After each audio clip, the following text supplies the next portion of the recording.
Hi everyone, this is BotPlayerAI, and let's go to today's news. Horizon Forbidden West Burning Shores, the new expansion to the Horizon Forbidden West game developed by Guerrilla Games, is now available for pre-order. Those who pre-purchase the expansion will receive some additional bonuses. The pre-order bonuses include the Black Tide Dye outfit and the Black Tide Sharpshot Bow, which will be available at the First Dye and Merchant in the Burning Shores, respectively. The Burning Shores expansion picks up right where the Forbidden West story left off, with Aloy heading to volcanic Los Angeles to confront a new threat.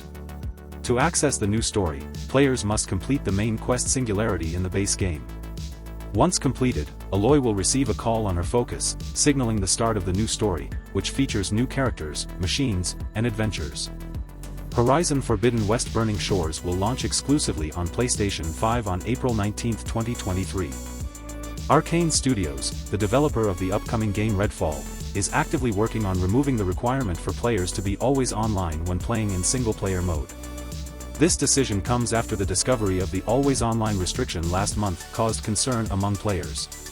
In an interview with Eurogamer, game director Harvey Smith explained that his team is now making changes to the game to allow for offline single-player gameplay.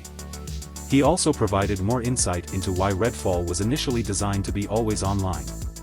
Contrary to what some might have suspected, it was not for the purpose of selling microtransactions or items through an in-game store.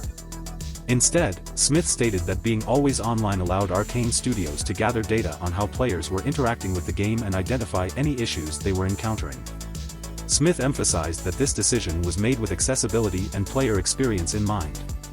For example, if many players were falling off ladders and dying in the game, this would show up in their data and allow them to make adjustments to improve gameplay. Valve has officially announced that Counter-Strike 2 will be released in the summer of 2023. To test the game, Valve is offering limited access to some Counter-Strike Global Offensive players starting from today, with eligibility based on several factors such as recent playtime and Steam account standing.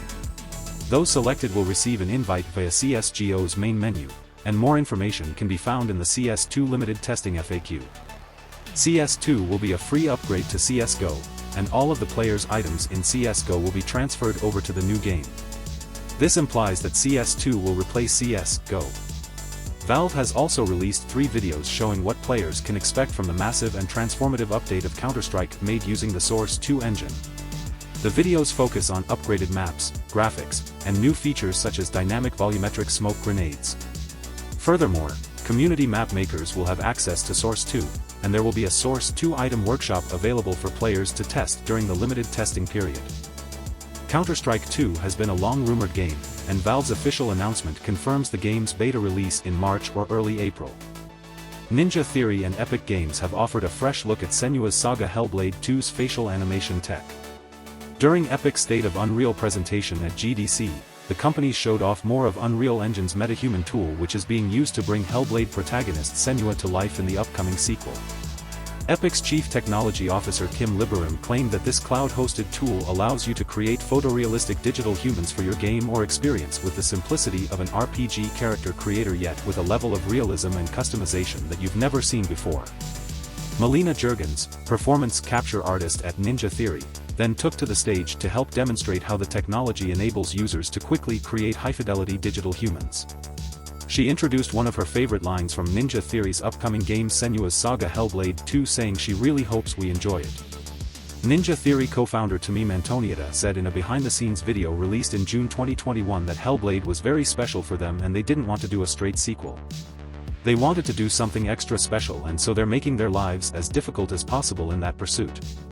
The game is set in 9th century Iceland, so they've been sending their art and audio teams out there doing photography, photogrammetry, and combining it with satellite data to recreate large swathes of the landscape.